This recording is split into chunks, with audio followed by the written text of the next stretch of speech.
good morning.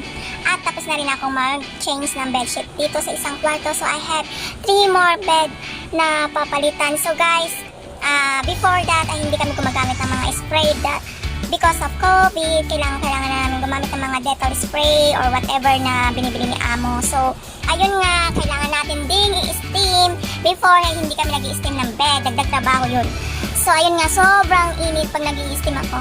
Tingnan nyo naman, pinapawisan ako. And don't mind my pimples dahil may period akong now. At saka, ganyan talagang magaganda. Nagkakaroon ng mga pimples, tagyawat, or whatever na tawag sa kanila. Tigidig-gidig. Then guys, OFW life, pero depende rin sa amo nyo kung gumagamit sila ng mga steam or spray for the beds, bags, or whatever, diba? Kasi nga, antibacteria siya. So kawawa naman yung mga alaga natin pagdating sila ng mga bags sa bed nila, diba?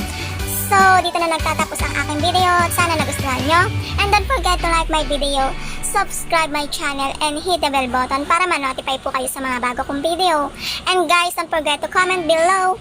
If you have any suggestions, just comment below guys. And see you in my next video. Bye-bye!